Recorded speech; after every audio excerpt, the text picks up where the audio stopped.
Embargo, followed by an embargoed section for 10:30 p.m. tonight. No live tweeting during the broadcast section, and use microphone provided. Michael. How you doing, Andrew? Right? I'm good, Mike. I really like the interview you had this week, Australian telly. I'm sorry if it's going to maybe repeat yourself a little bit, but just in terms of the 4 defeats, but sort of you relish in it and the challenge over the next few years, if you just sort of tell us more about that, because I just enjoyed the whole interview, basically.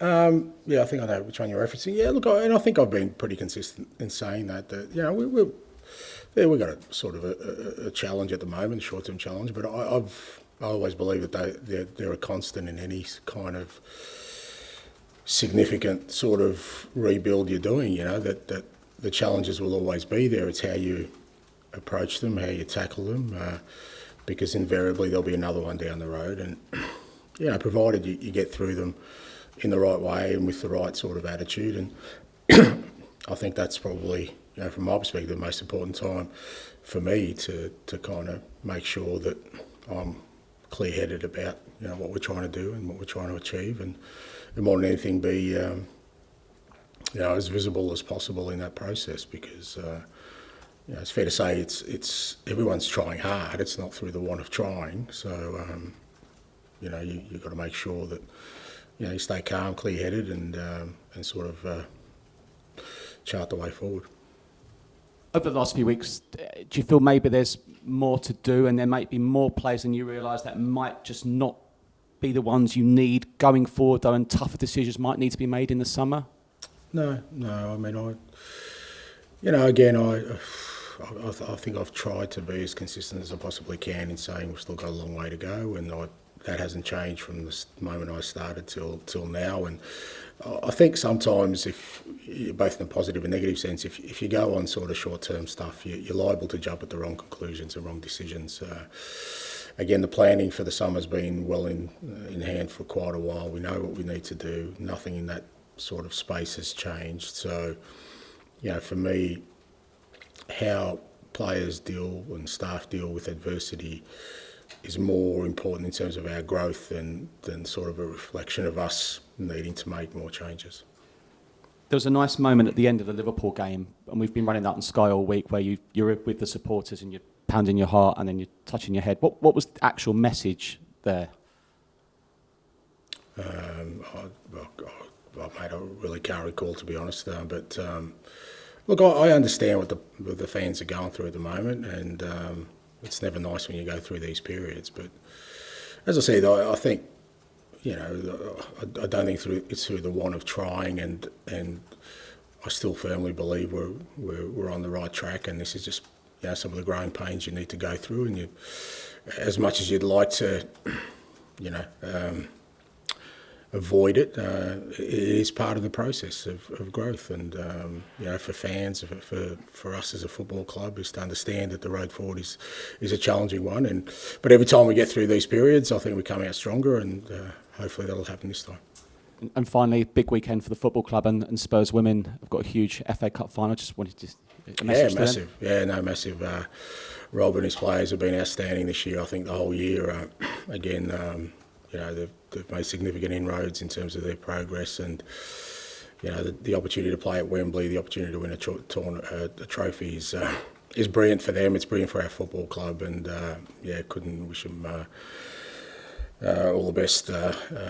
You know, I think they'll acquit themselves well. You know, they've shown some real good sort of resilience during the year, and I think they'll hold them in good stead. Thanks, mate. JD. JD Dyer from PLP. And good afternoon, first of all. Good afternoon, mate. As you're well aware, obviously, failure for Burnley this weekend will lead them back to the Championship. I just want to know, from your perspective, how do you mentally get your team ready for a team that's going to be on the verge of desperation and probably come with an extra edge this weekend? How do you mentally get your team ready for something like that? Yeah, I think, again, you know, I'm pretty consistent in saying that I think you've got to sort of block that stuff out, and what's really important is that we kind of prepare ourselves for another big challenge, for sure.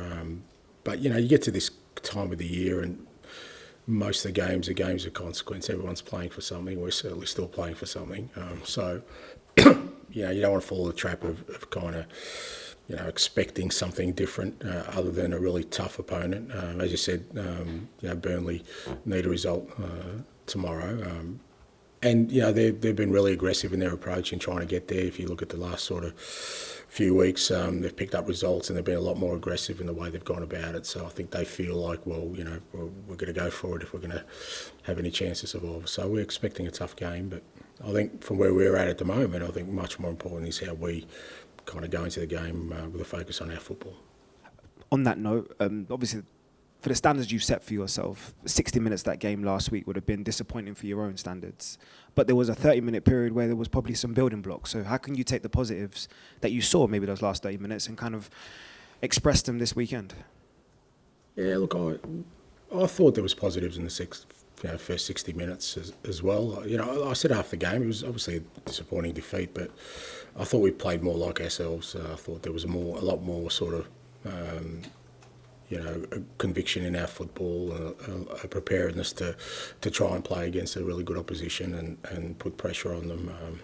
Obviously when you're 4-0 down, it doesn't look great, but as I said, that gives me something to build on. And last half hour was good from an output point of view, but I felt the thing that was missing before that was our final third action, and that kind of flipped on its head in the last half hour where we got a lot more effective in the final third. So as I said, it was disappointing, obviously, to not get the result in the way we lost the game, but there was enough there for me to provide feedback for the boys. And then, obviously, we know we've still got a couple of weeks left in terms of the season, but we've seen the infectious energy you've had all year. So what have you kind of learned about yourself during this process in terms of your debut year in the Premier League, and what can you take as springboard to next year as well? Yeah, nothing too spectacular. I am sort of who I am. I think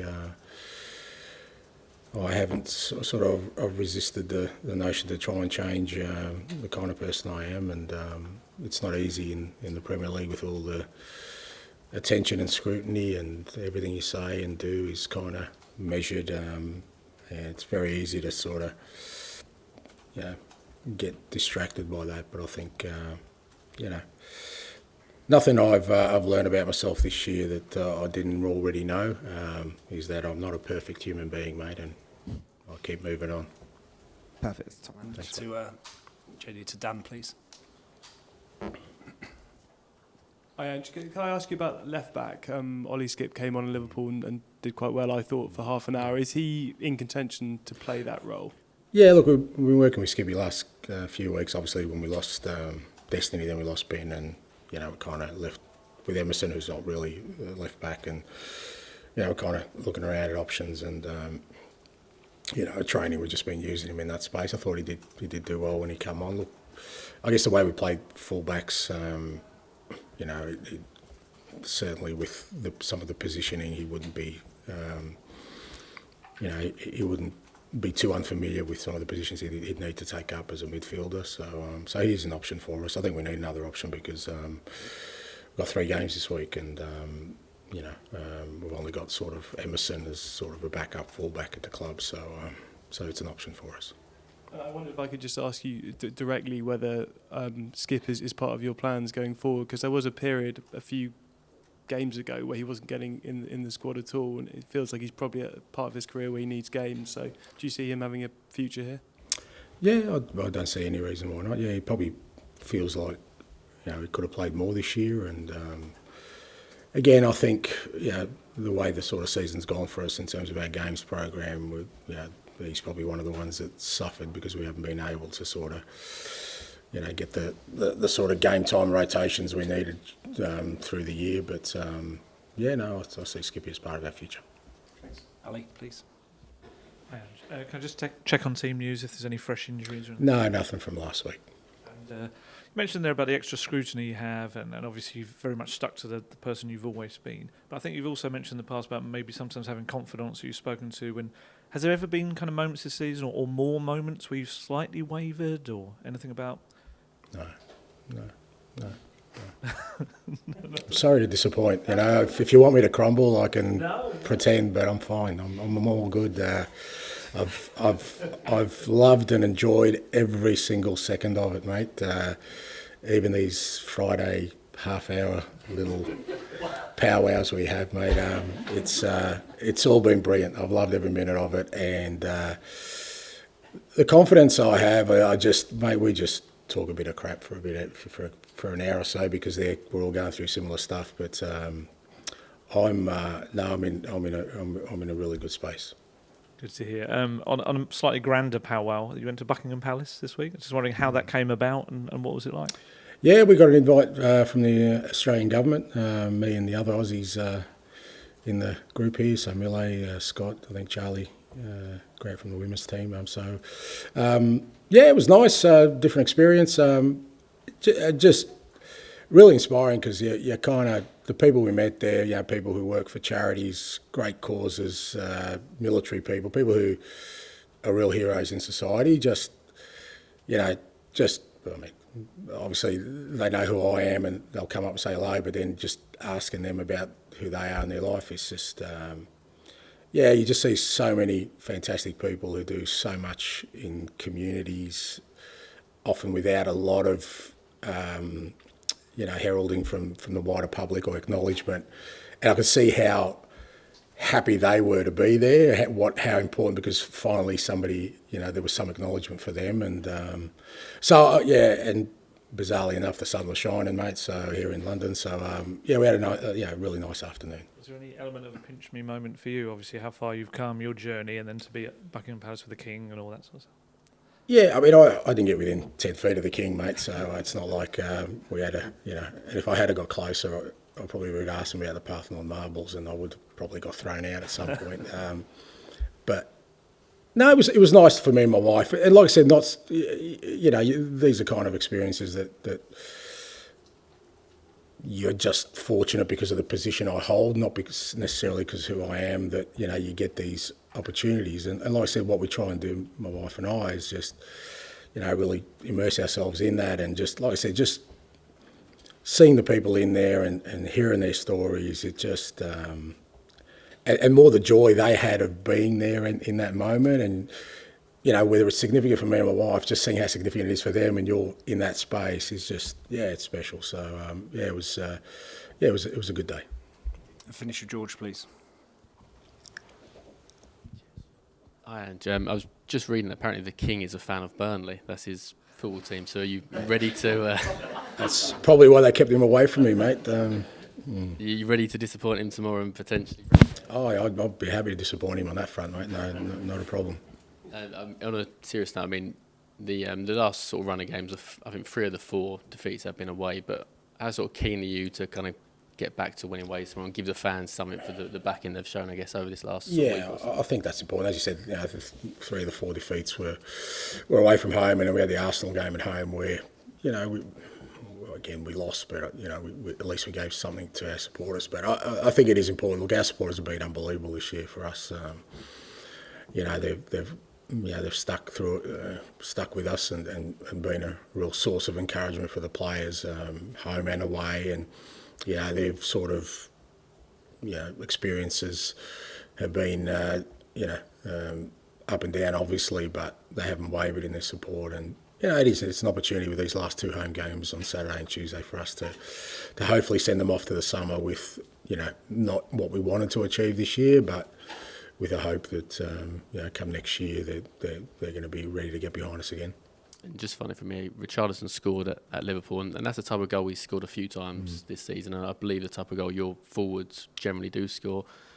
How much do you feel he's got to grips with what you want from him, and is he someone that you see as a sort of a key part of what you're doing here moving forward into next season? Yeah, no, look, Richie's been really good for us this year. I mean, you've got to remember, when I took over, he'd scored 1 goal for the club, and for all intents and purposes, the jury was pretty much out on him in terms of any contributions. And he's in the double figures this year, I'm pretty sure, and he's missed a huge chunk of it. But every time he's played, he's looked effective, like he did on against Liverpool. Scored a good goal, set up the second one. A bit unlucky on a couple of other occasions. The one Alisson saved, and sort of Gomez has cleared off the line. So, and like I said, he's been really effective for us, and I think the way we play suits him to a great degree, and I think that's why he's got the goals, but he's also worked hard himself. So, it's just, like I said, it's unfortunate. He's had a season reflective of a lot of players that we've never had them sort of for a huge chunk of time consistently. Okay, we'll end the broadcast section there and move on to the embargoed section for 10:30 p.m. tonight. Tom?